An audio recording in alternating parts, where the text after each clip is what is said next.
Good. Well, I thought that we would have an idiom lesson related to animal idioms today.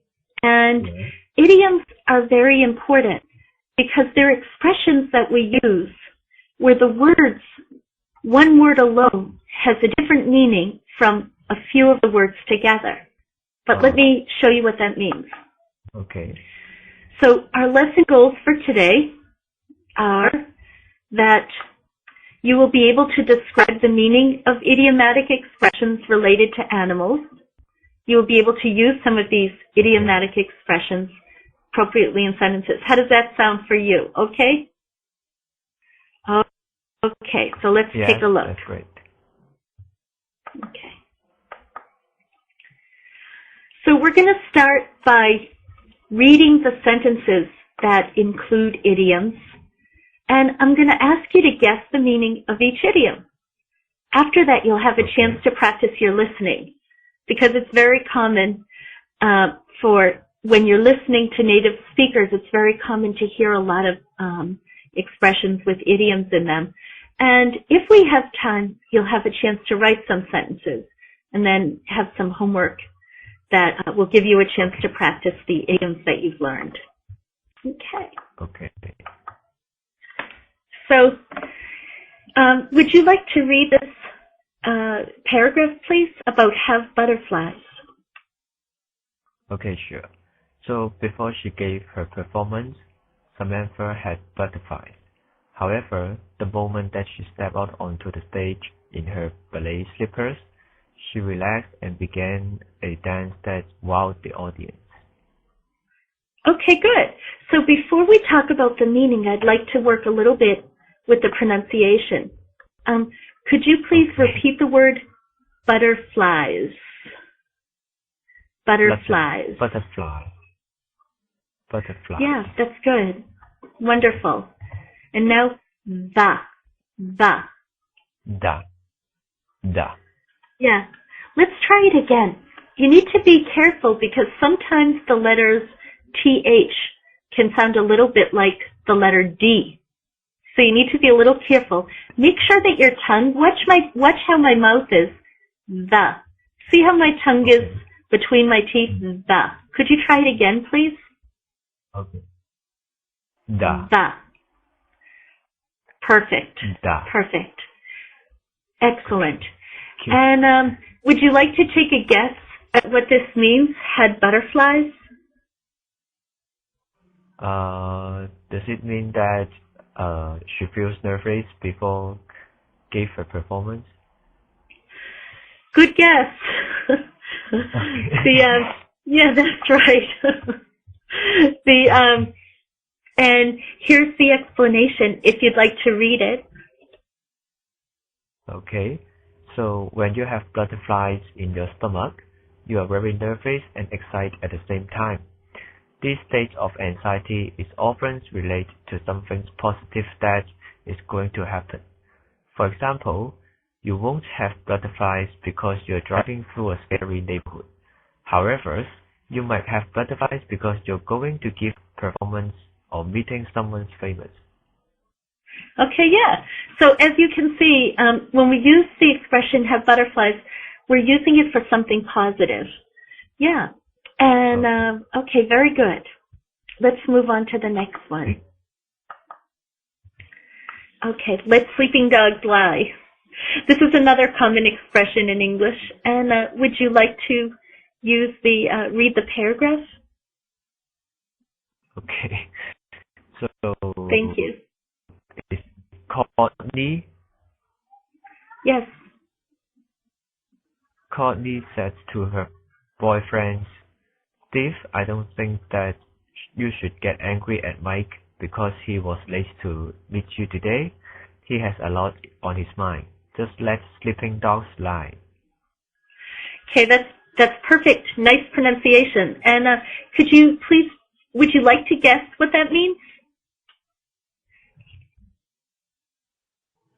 I guess or would you like me to tell you? Let it go and take it easy. Yeah, exactly. It means let it go, take it easy. And let's look at the explanation.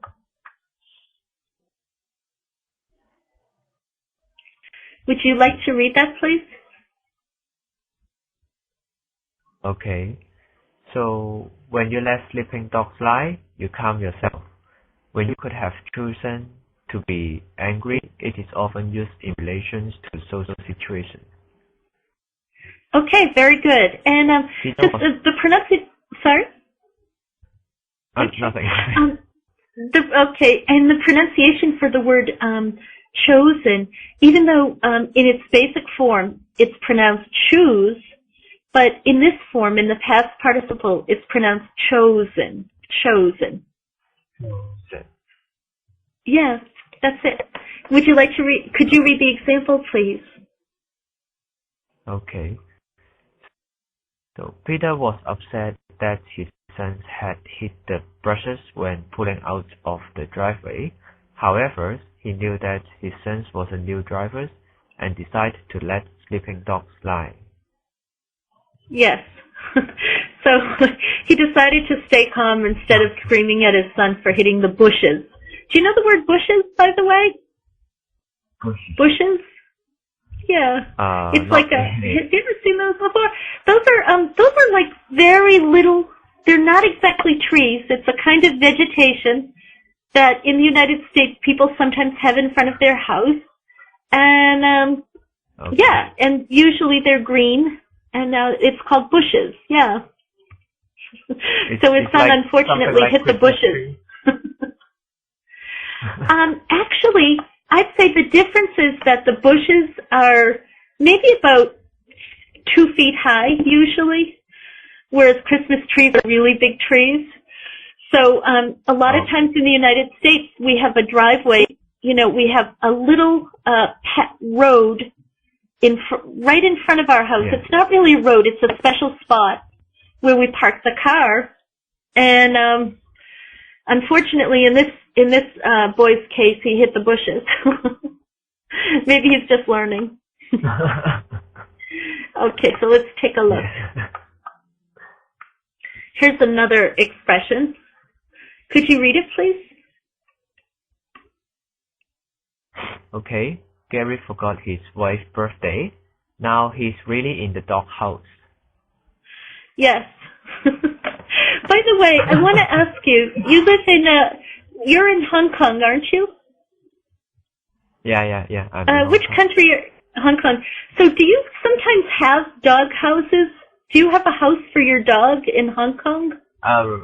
Rarely, because they don't have a garden. They don't have a place for a dog house. Oh, okay.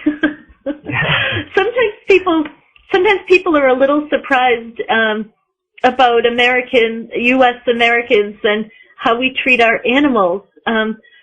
Sometimes, people will usually let their dogs, roam around inside, the normal house, inside the family's house, and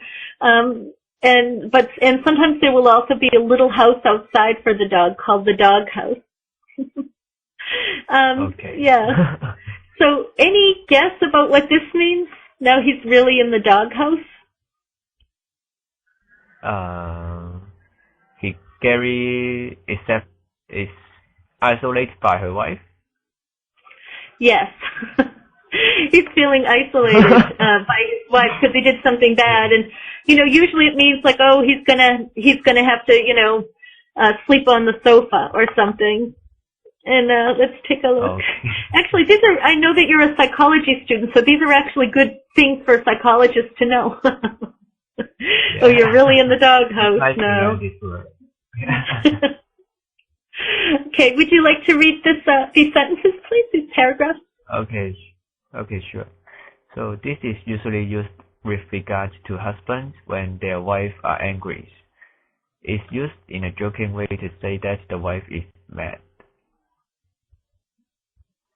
Okay, good. And how about below? Okay, so Dave made a negative comment regarding his wife's paintings, and he was in the doghouse for a while after that. Okay, very good. What I'm going to do, excuse me, sorry, I just